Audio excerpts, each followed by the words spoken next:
Hello friends, welcome to Rankers Career Point. मैं हूं रवि और आज हम लोग जो है एनालॉग इलेक्ट्रॉनिक्स में बहुत ही इंपॉर्टेंट टॉपिक पढ़ने वाले हैं, जीना डायोड के बारे में। जैसा कि मैंने पीछे आपको जो है फिलहाल ब्रेकडाउन की प्रक्रिया मैंने आपको पूरी तरीके से पढ़ा रखा है। ये जो जीना डायोड है इसमें भी ब्रेकडाउन की प्रक्रिया यूज़ होती है।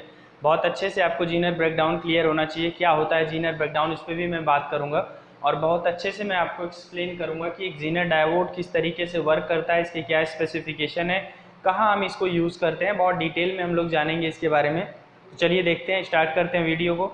सबसे पहली बात, जीनर डायोड होता क्या है। जीनर डायोड एक नॉर्मल पीएन जंक्शन डायोड की तरह ये भी होता है। ध्यान रखिएगा, जैसे हमारा एक पीएन जंक्शन डायोड होता है, सिमिलरली हमारा जीनर डायोड भी पीएन जंक्शन डायोड ही है। बस अंतर क्या होता है कि normal PN junction diode operate होता है फॉरवर्ड बायस में as well as reverse bias में। फॉरवर्ड बायस में ही जनरली हम उसका वर्क देखते हैं। और जो हमारे पास जीनर डायोड होता है, जीनर डायोड को हम लोग डिज़ाइन ही करते हैं स्पेशली रिवर्स बायस में वर्क करने के लिए। तो सबसे पहला पॉइंट आपको याद रखना है कि Zener diode always works in reverse bias. ठीक है ना, जीनर डायोड कहाँ वर्क करता है, रिवर्स बायस में वर्क करता है। अब जीनर ब्रेकडाउन की प्रक्रिया के बारे में मैंने आपसे चर्चा किया था। क्या आपको ध्यान रखना है इसके बारे में, पहला पॉइंट कि ये रिवर्स बायस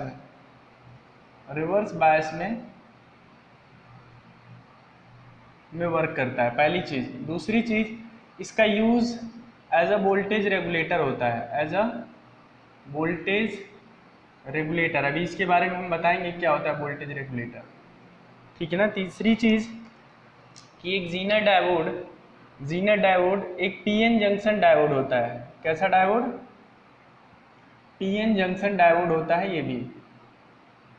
तीसरी बात कि यहाँ पे पी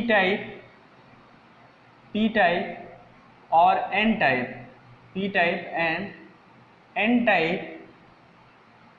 की डोपिंग को हम लोग चेंज कर देते हैं। क्या, पी टाइप एन टाइप की डोपिंग चेंज कर दी जाती है, डोपिंग चेंज हो जाती है।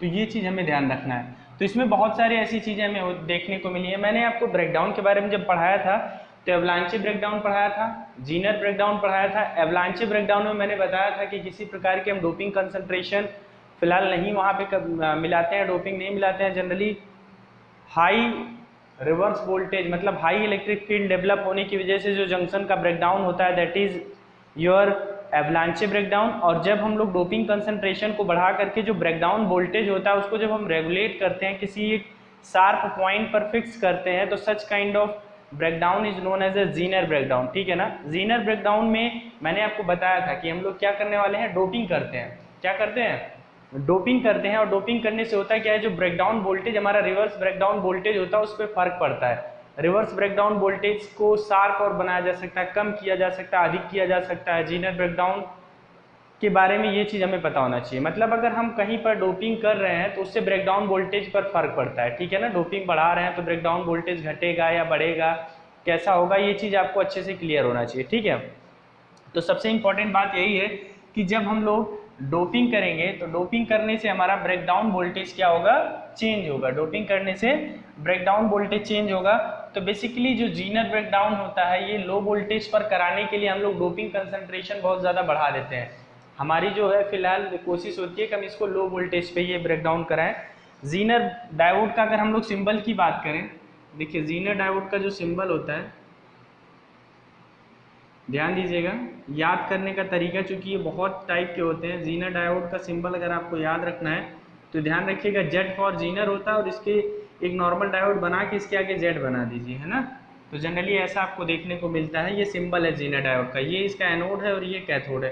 तो जब हम बात करते हैं ऑपरेट करने की, एक जीनर डायोड को ऑपरेट करने की, सपोज हम लोग एक जीनर डायोड को हमने सप्लाई दिया, इसी जीनर डायोड को हमने मान लीजिए सप्लाई दिया, इसको रिवर्स में ऑपरेट करा रहे हैं। तो हमने P को क्या कर दिया, निगेटिव से, और N को बैटरी के पॉजिटिव टर्मिनल से ये कनेक्ट कर दिया, ये एनोड और ये कैथोड। ठीक है ना। ये P साइड है। अभी आप देखो जीनर डायोड के बारे में इस बात का हम ध्यान रखेंगे कि जब हम क्या करेंगे कि एक जीनर डायोड को रिवर्स बायस में ऑपरेट करेंगे तो इनिशियली इसमें एक स्मॉल करंट फ्लो होती है, दैट इज लीकेज करंट। और ये तब तक फ्लो होगी जब तक हम जीनर वोल्टेज पर पहुंच नहीं जाते हैं। जीनर वोल्टेज पर जब तक हम पहुंचेंगे नहीं तब तक ये फ्लो होगा, और जैसे ही हम जीनर वोल्टेज पर पहुंचेंगे, ब्रेकडाउन वोल्टेज पर पहुंचेंगे, जंक्शन का ब्रेकडाउन होगा, तो वोल्टेज आप देखेंगे एक वैल्यू पर कांस्टेंट हो जाएगा। वोल्टेज आपका एक वैल्यू पर कांस्टेंट हो जाएगा और करंट शार्पली तेजी से बढ़ने लगेगा, ठीक है ना। यहाँ पे ये रिवर्स वोल्टेज होता है VR, और यहाँ पे ये रिवर्स करंट होती है। तो इस बात का आप बिल्कुल ध्यान रखेंगे, ठीक है ना। रिवर्स वोल्टेज और रिवर्स करंट, किस तरीके से करंट शार्पली बढ़ा ये भी आपको पता है। क्यों ऐसा हुआ, ब्रेकडाउन हो गया किसका, जंक्शन का। अब ये जो वोल्टेज है, वोल्टेज VZ पे फिक्स हो जाएगा। क्या हो जाएगा, वोल्टेज VZ पे फिक्स हो जाएगा। अब इससे ज़्यादा ये घटेगा बढ़ेगा नहीं, ये वोल्टेज इससे ज़्यादा जो है फिलहाल घटेगा बढ़ेगा नहीं, चाहे हम सप्लाई वोल्टेज को चेंज करें और चाहे हमारा क्या है कि हम लोड टर्मिनल को चेंज करें। दैट्स वाई हम क्या बोलते हैं कि Zener diode use as a voltage regulator. कैसे हम करेंगे अभी वो भी हम देखेंगे। तो आई होप आपको जीनर डायोड के बारे में इतना समझ में आया होगा। एक चीज़ और जान लीजिए कि अगर हम जीनर डायोड को, क्वेश्चन पूछा जाता है कि अगर हम जीनर डायोड को फॉरवर्ड बायस में ऑपरेट कराएं तो आप ये जान लीजिए कि ये नॉर्मल PN जंक्शन डायोड की भांति वर्क करेगा। जैसे हमारा नॉर्मल PN जंक्शन डायोड होता है, सेम टू सेम ये वैसे ही काम करेगा जैसे हमारा नॉर्मल PN जंक्शन डायोड होता है। तो इस बात का आप ध्यान रखेंगे, नॉर्मल PN जंक्शन डायोड की तरह ये फॉरवर्ड बायस में बिहेव करेगा, वर्क करेगा, ठीक है ना। तो ये तो बात रही जीनर डायोड की। वर्किंग आपने देख ली रिवर्स बायस में कैसे ये ब्रेकडाउन वगैरह मैंने आपको पहले ही पढ़ा रखा है, नॉर्मल PN जंक्शन डायोड में ही पढ़ा रखा है। तो आपको एक अच्छा आइडिया यहाँ पे फिलहाल इसका होना चाहिए और होगा भी, ठीक है ना। तो इतनी बातें हमें याद रखनी है। अब हम लोग क्या करते हैं, अब हम लोग देखते हैं इक्विवेलेंट सर्किट। हम लोग देखते हैं कि जीनर डायोड का इक्विवेलेंट सर्किट हम लोग कैसे बनाते हैं, ठीक है ना। तो जीनर डायोड का इक्विवेलेंट सर्किट बनाना सीखते हैं, फिर हम लोग और सारी बातें हम लोग इससे रिलेटेड करेंगे। तो equivalent circuit of Zener diode, ये कैरेक्टरिस्टिक आपको क्लियर होना चाहिए अच्छे से, आगे काम करेगा। Equivalent circuit of Zener diode, ठीक है ना। Equivalent circuit of Zener diode. देखिएगा एक जीनर डायोड जो हमारा होता है, यहाँ पे हम केस फर्स्ट लेंगे। केस फर्स्ट, पहली बात तो ये जान लो, जब ये फॉरवर्ड बायस में ऑपरेट होगा तो एक नॉर्मल PN जंक्शन की भांति ऑपरेट होगा, तो आपको इसमें कोई डाउट नहीं होना चाहिए। अब देखिए एक जीनर डायोड जो होगा, जब हम इसको रिवर्स बायस में कनेक्ट करेंगे, यहाँ पे हमारे पास पॉजिटिव और यहाँ नेगेटिव, इस तरीके की यहाँ सप्लाई होगी। कोई भी सप्लाई मान लीजिए E, यहाँ पे वोल्टेज दिया गया है, ठीक है। तो ये जैसे ही रिवर्स बायस में है तो इसका इक्विवेलेंट हमें क्या देखने को मिलेगा, इसका इक्विवेलेंट हमें देखने को मिलेगा कि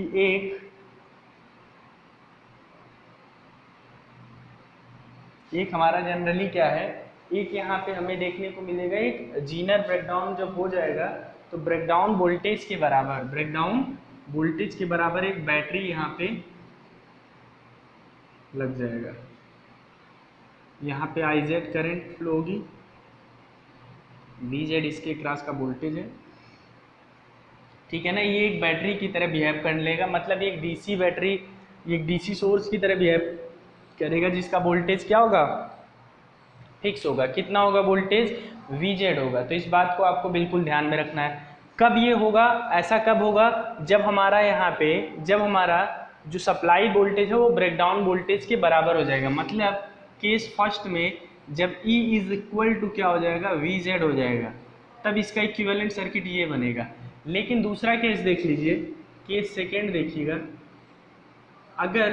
अगर E इज लेस देन है VZ, तब क्या होगा भाई, तब यही जीनर डायोड ओपन सर्किट हो जाएगा। कैसा, ओपन सर्किट की तरह बिहेव करेगा, कोई भी करंट यहाँ से पास नहीं करेगी, ये ओपन सर्किट की तरह बिहेव करेगा।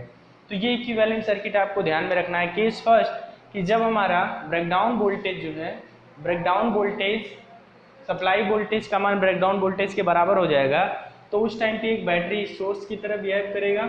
और जब बराबर नहीं होगा, मतलब कम होगा, सप्लाई वोल्टेज ब्रेकडाउन वोल्टेज तक नहीं पहुंचा रहेगा, तो उस टाइम पे Zener diode as a open circuit behave करेगा, ठीक है ना। तो ये इक्विवेलेंट सर्किट आपको ध्यान में रखना है। अब देखते हैं, अगर आपको इक्विवेलेंट सर्किट क्लियर हो गया, इसमें ध्यान दीजिएगा, केस फर्स्ट जो है उसको हम लोग बोलते हैं ऑन स्टेट, और केस सेकेंड जो है उसको हम लोग बोलते हैं क्या, ऑफ स्टेट। केस फर्स्ट जो है उसको हम लोग बोलते हैं ऑन स्टेट, और केस सेकेंड जो है उसको हम लोग बोलते हैं ऑफ स्टेट। ये ऑन स्टेट है, ये ऑफ स्टेट है। अब देखिए, Zener diode as a voltage regulator. अब हम लोग देखते हैं Zener diode as a voltage regulator पढ़ते हैं, जो कि बहुत ही ज़्यादा इंपॉर्टेंट है। Zener diode as a voltage regulator, Zener diode as a voltage regulator.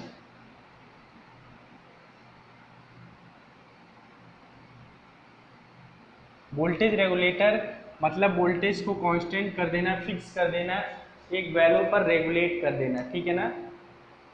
इसके लिए हम जो है सर्किट बनाते हैं।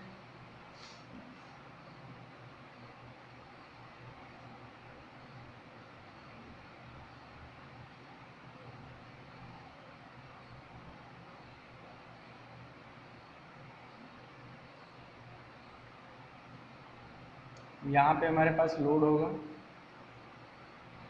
यहाँ पे हमारे पास पॉजिटिव सप्लाई, यहाँ निगेटिव, यहाँ लोड, यहाँ हमारे पास इनपुट रेजिस्टेंस है, यहाँ से कोई करंट आई जा रही है, इसमें करंट जो आएगी, सॉरी रिवर्स होगा, यहाँ से कोई करंट आई जा रही है, इसमें कोई करंट आई जेड जाएगी, और यहाँ पे जो करंट जाएगी दैट इज आई जेड। तो यहाँ हम लिख सकते हैं I is equal to I Z plus I ए,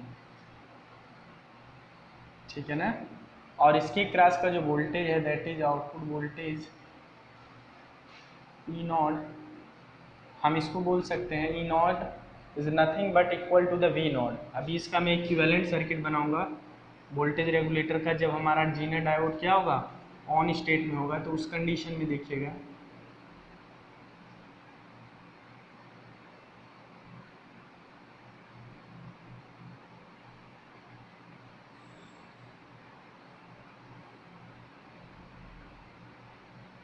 ये हमारे पास आर एल होगा, यहाँ आर आई होगा, प्लस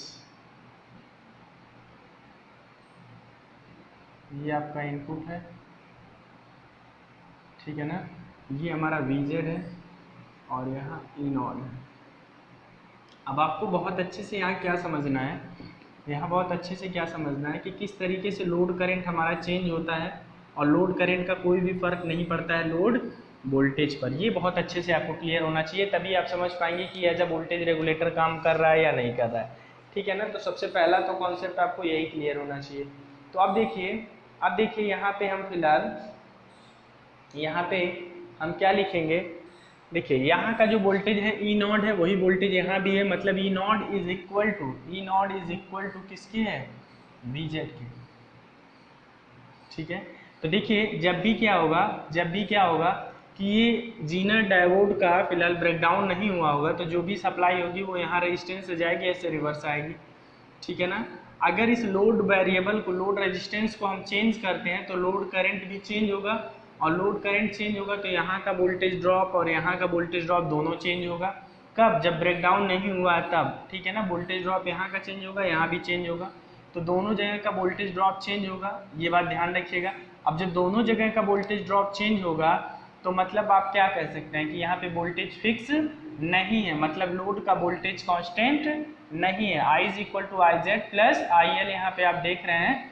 और इस सिचुएशन में यहाँ पे अगर मान लीजिए इसकी वैल्यू घटी तो ये करंट बढ़ेगी, और ये करंट जब बढ़ेगी तो वही करंट फिलहाल इसमें भी होकर के जाएगी। करंट जब बढ़ रहा है तो यहाँ भी वोल्टेज ड्रॉप बढ़ेगा, यहाँ भी वोल्टेज ड्रॉप इक्वल रहेगा, क्योंकि रेजिस्टेंस घटा है तो करंट बढ़ा है। बट यहाँ का वोल्टेज ड्रॉप बढ़ गया, मतलब इसके क्रॉस का वोल्टेज ड्रॉप फाइनली क्या हो जाएगा, डिक्रीज कर देगा, क्योंकि वोल्टेज उधर ड्रॉप कितना होगा, वोल्टेज उधर ड्रॉप उतना ही होगा, वोल्टेज ड्रॉप उधर इतना ही होगा जितना कि यहाँ पे इनपुट है, इनपुट का कुछ भाग यहाँ, कुछ भाग यहाँ होगा।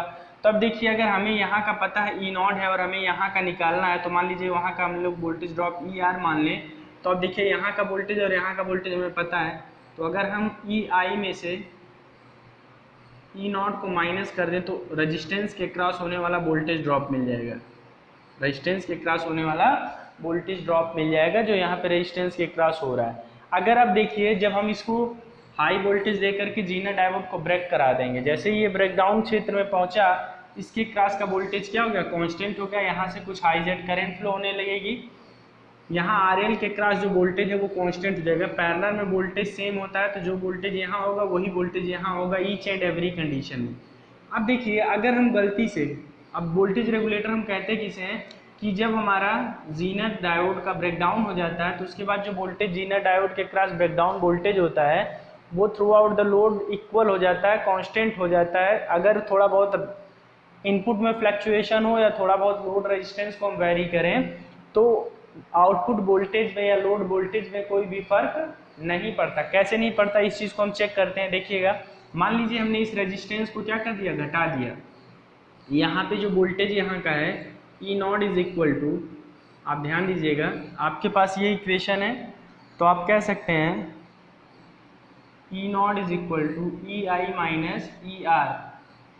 अब आप देखिए कि अगर ये वोल्टेज बढ़ जाए किसी तरह तो ऑब्वियस सी बात है ये घट जाएगा, ठीक है ना। तो आप समझिएगा बात को। यहाँ पे हम क्या कर रहे हैं, यहाँ पे हमने इस रेजिस्टेंस को क्या कर दिया, घटा दिया। रेजिस्टेंस को हम जैसे ही घटाएंगे तो होगा क्या, रेजिस्टेंस को हम जैसे ही घटाएंगे तो यहाँ करंट ज़्यादा बढ़ेगी। अब करंट अगर बढ़ेगी तो इस टाइम ये अपने यहाँ सोर्स से करंट नहीं लेगा, अगर सोर्स से करंट लेगा तब तो यहाँ वोल्टेज ड्रॉप बढ़ जाएगा। ये जो रेजिस्टेंस घटा ये सोर्स से करंट नहीं लेगा, तब कहाँ से लेगा भाई करंट। अगर सोर्स से करंट लेगा तो जो करंट यहाँ तेजी से बढ़ के जाएगी वो यहाँ वोल्टेज ड्रॉप ज़्यादा करेगी और ई आर बढ़ेगा तो ऑटोमेटिक आउटपुट वोल्टेज डिक्रीज हो जाएगा। तो यहाँ पे वोल्टेज रेगुलेटर का कॉन्सेप्ट ही खत्म हो गया, कहाँ से वोल्टेज कांस्टेंट होगा। लेकिन होता क्या है कि जैसे ही ये रेजिस्टेंस डाउन होता है, ये रेजिस्टेंस कम होता है, आईएल करंट इसमें बढ़ती है, लेकिन आईएल करंट जो बढ़ती है वो करंट कहाँ से लेती है, जीनर करंट को ले लेती है। मतलब इस करंट को घटा देगी। मान लीजिए यहाँ 10 एम्पियर जा रहा है तो यहाँ अगर जाना चाहिए 5 एम्पियर, यहाँ जाना चाहिए 5 एम्पियर, तो इधर 6 जाने लगेगा और इधर 4 हो जाएगा। मतलब ये करंट 10 ही रहेगा, मतलब इस करंट पे कोई फर्क नहीं पड़ना है। तो यहाँ का वोल्टेज ड्रॉप नहीं चेंज होगा और यहाँ का वोल्टेज ड्रॉप नहीं चेंज होगा तो यहाँ रेजिस्टेंस थोड़ा सा घटा, थोड़ी सी करंट बढ़ गई, फाइनली आई आर जो मल्टीप्लीकेशन होगा, वोल्टेज ड्रॉप होगा, वो ऑलवेज क्या होगा, कांस्टेंट होगा। और जब हमेशा कांस्टेंट होगा तो फिर कोई दिक्कत ही नहीं है, मतलब हमारा वोल्टेज रेगुलेटर सक्सेसफुल, हम वोल्टेज रेगुलेटर ही बना रहे हैं। हमारा आउटपुट क्या होना चाहिए, कांस्टेंट होना चाहिए, फिक्स होना चाहिए। लोड में फ्लक्चुएशन होने पर या सोर्स में जरा सा फ्लक्चुएशन होने पर लोड वोल्टेज पर कोई भी इफेक्ट नहीं पड़ना चाहिए। This is the regulator. क्या है, रेगुलेटर। वोल्टेज रेगुलेटर होता क्या है, ये बेसिकली आपका एक इलेक्ट्रॉनिक सर्किट है जो आउटपुट के क्रॉस वोल्टेज को क्या करता है, रेगुलेट करता है, कांस्टेंट करता है, फिक्स करके रखता है। ये बात आपको क्लियर हो गई होगी। अब ये इससे फिक्स कैसे हुआ, ये सारी बातें मैंने एक्सप्लेन कर दिया। किस तरीके से आपने लोड रेजिस्टेंस को चेंज किया फिर भी आपका लोड वोल्टेज वेरी नहीं हुआ, उसके टर्मिनल लोड वोल्टेज पर कोई भी इफेक्ट नहीं पड़ा। मतलब यहाँ पे अगर हमारा लोड वोल्टेज फिक्स है, लोड वोल्टेज कांस्टेंट है, तो मतलब ये हमारा एक परफेक्ट वोल्टेज रेगुलेटर है, परफेक्ट वोल्टेज रेगुलेटर है ये, ठीक है ना। अगर हमें रेजिस्टेंस की वैल्यू निकालना हो यहाँ पे, अगर रेजिस्टेंस मान लीजिए इनपुट रेजिस्टेंस जो आपने कनेक्ट कर रखा है इसकी वैल्यू निकालना हो तो आप देखिए टोटल करंट आपको पता है, टोटल करंट आपको पता है, ये वोल्टेज का डिफरेंस पता है। तो अगर आपको निकालना हो क्या इस रेजिस्टेंस की वैल्यू तो आप कैसे निकालेंगे, इस रेजिस्टेंस की वैल्यू अगर आपको निकालना हो तो कैसे निकालेंगे भाई, उसके क्रॉस का voltage E I minus E not upon total current I J plus I L. Total current, उसमें जितनी करंट जा रही है यही तो करंट है, ये हमारा क्या मिल जाएगा, आर मिल जाएगा। क्या मिल जाएगा, आर। ये क्या मिल गया, आर मिल गया, ठीक है। अब फाइनली देखिए ये तो हमारा वोल्टेज रेगुलेटर हो गया। अब हम लोग इस पर एक छोटा सा न्यूमेरिकल कर लेते हैं, क्योंकि कभी कभी आपसे ऐसे ही जीनर का एक न्यूमेरिकल इस पे दे देगा, कैसे उसको डील करना है ये मैं पहले आपको बताऊंगा। न्यूमेरिकल उस पे आ जाएगा कि लोड करंट फाइंड आउट करो, जीनर करंट फाइंड आउट करो, टोटल करंट फाइंड आउट करो, आउटपुट वोल्टेज फाइंड आउट करो। तो क्वेश्चन पूछने के उसके बहुत सारे तरीके होते हैं। तो जीनर डायोड से रिलेटेड हम क्वेश्चन को उठाते हैं और देखते हैं कि कैसे हम लोग इसको सॉल्व करेंगे, ठीक है ना। तो एक क्वेश्चन लेते हैं जीनर डायोड पे, उसको समझते हैं, फिर थोड़ा सा और कॉन्सेप्ट हमारा क्लियर होगा। चलिए देखते हैं, ये क्वेश्चन हमारे पास है। इसमें आपको लोड करंट निकालना है, जीनर करंट निकालना है, इसके क्रॉस का टोटल करंट आपको कैलकुलेट करना है, सब बताना है। यहाँ सप्लाई वोल्टेज 120 है, जीनर वोल्टेज 50 वोल्ट है, यहाँ 10 किलो ओम का, यहाँ 5 किलो ओम का रेजिस्टेंस है। अब हमें बताना है कि किस तरीके से हम इसमें कैलकुलेट करेंगे। तो ध्यान दीजिएगा, जब तक यहाँ पे ब्रेकडाउन नहीं हुआ होगा ये डायोड का, मतलब यहाँ वोल्टेज इसके बराबर नहीं होगा, तब तक यहाँ ब्रेकडाउन होगा नहीं। तब तक ये क्या करेगा, ओपन सर्किट की तरह बिहेव करेगा। और अगर ओपन सर्किट हम वोल्टेज यहाँ पे कैलकुलेट करना चाहें ओपन सर्किट, तो आप कहेंगे जब ये ओपन है मतलब जो वोल्टेज यहाँ ड्रॉप होगा वही वोल्टेज यहाँ होगा। तो 120 वोल्ट टोटल यहाँ पे सप्लाई है, आप वोल्टेज डिवीजन रूल लगा दो। तो 10 इंटू 120 अपान 10 और 5 15, ठीक है ना। ये 80 वोल्ट आ गया, कितना आया 80 वोल्ट। मतलब जब ये जीनर डायोड ओपन सर्किटेड है, मतलब यहाँ पे जो सप्लाई वोल्टेज है वो 50 वोल्ट के बराबर नहीं, उससे कम हुआ है, तो उस टाइम ओपन सर्किट वोल्टेज जो आया वो 80 वोल्ट आया। मतलब आउटपुट वोल्टेज हमें 80 वोल्ट मिल रहा है। लेकिन ध्यान दीजिएगा, आफ्टर द ब्रेकडाउन, क्या आफ्टर द ब्रेकडाउन जैसे ही ब्रेकडाउन होगा, जैसे ही ब्रेकडाउन होगा कहाँ, जीनर डायोड में जैसे ही ब्रेकडाउन होगा उस टाइम क्या होगा, यहाँ का वोल्टेज 50 वोल्ट वही कांस्टेंट हो जाएगा, इसके क्रॉस इस 80 वोल्ट का कोई मतलब नहीं होगा। मतलब आफ्टर द ब्रेकडाउन क्या हो जाएगा, VZ is equal to 50 volt. इसकी जो सर्किटरी एक बनेगी वो कैसी बनेगी देखिएगा,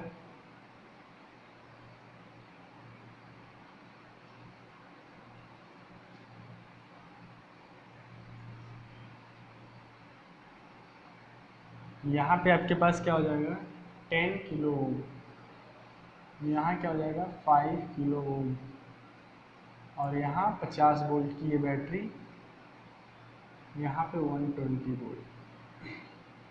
अब देखो सिंपली ये वोल्टेज हमेशा इसके क्रॉस कांस्टेंट रहेगा, 80 वोल्ट से हमें कोई मतलब नहीं है। अब ये घटेगा बढ़ेगा नहीं इस वोल्टेज से ज़्यादा, कहाँ आउटपुट का वोल्टेज, ठीक है। तो अगर 50 वोल्ट यहाँ आ रहा है तो यहाँ कितना होगा, ऑब्वियस सी बात है 70 वोल्ट होगा। आप निकाल सकते हैं, कैसे आप निकाल कैसे सकते हैं, E R is equal to input minus E naught, मैंने बता रखा था 120 माइनस 50 कितना आ जाएगा भाई 70 वोल्ट, ये रेजिस्टेंस के क्रॉस का। अब अगर ई नॉट यहाँ का, ये VZ यहाँ का आउटपुट वोल्टेज इतना है, तो आप करंट लोड करंट निकालेंगे तो आप कहेंगे सीधे VZ अपान RL, तो 50/10 मतलब 5 मिली एम्पियर। रीजन क्योंकि ये किलो ओम में है। इसी तरीके से यहाँ का वोल्टेज 70 वोल्ट है, तो इस यहाँ का हमें करंट निकालना है, तो टोटल करंट है ये, तो हम लिखेंगे 70 वोल्ट बटे 5 किलो ओम, ठीक है ना 5 किलो ओम। तो कितना आ जाएगा भाई ये 14 आ जाएगा, 14 मिली एम्पियर। अब अगर 14 मिली एम्पियर करंट यहाँ जा रहा है और 5 मिली एम्पियर करंट यहाँ जा रहा है, तो यहाँ कितना जा रहा होगा 14 minus 5, 14 minus 5 9 milli ampere current इसमें जा रहा होगा। दैट्स इट, आपको यही निकालना था, IZ निकालना था। तो यहाँ पे आपका 14 milli ampere minus 5 milli ampere is equal to 9 milli ampere. No doubt आपको क्लियर हुआ होगा सारी चीज़ें, ठीक है ना। तो इस तरीके से हम लोग जो है जीनर डायोड बेस्ड न्यूमेरिकल लगाते हैं। ध्यान दीजिएगा, जब भी रिवर्स बायस में कोई डायोड ऑपरेट होता है और उसका एक जीनर ब्रेकडाउन वोल्टेज दे देगा फिक्स वोल्टेज, तो इस बात का हमेशा ध्यान रखिएगा, यहाँ नहीं कहीं भी किसी भी सर्किट में इस बात का आपको हमेशा ध्यान देना है कि अब उसके पैरेलल में जितनी भी सर्किटरी हैं उनका वोल्टेज उस ब्रेकडाउन वोल्टेज के बराबर हो जाएगा, कभी भी उससे वो कम अधिक नहीं होगा इन एनी सिचुएशन, ठीक है ना। ऐसा नहीं कि अब यहाँ करंट घट बढ़ रहा तो वो वोल्टेज ज़्यादा हो गया, यहाँ पे पहले 80 वोल्ट आया था तो अभी सर आपने 50 वोल्ट लिया तो वो सेचुरेट हो गई वैल्यू, अब उसी पे फिक्स है। मतलब जितना उसके पैरेलल में वोल्टेज है 50 वोल्ट, क्योंकि सेम वोल्टेज ही पैरेलल में हमेशा हो सकते हैं, डिफरेंट वोल्टेज पैरेलल में कभी भी आ नहीं सकते हैं। तो इस बात का आप बिल्कुल ध्यान रखेंगे कि कैसे हम लोग इस क्वेश्चंस को डील किए हैं, ठीक है ना। तो आई होप आपको ये क्वेश्चन समझ में आया होगा। अगर क्वेश्चन में कहीं डाउट होता है, आपको किसी तरीके की प्रॉब्लम होती है, तो आप हमें कमेंट करिए, अपनी प्रॉब्लम्स को बताइए। और अगर वीडियो पसंद आ रहा हो तो वीडियो को लाइक, शेयर और चैनल को सब्सक्राइब करना ना भूलिए। फिलहाल आज के इस वीडियो में इतना ही। Thank you so much.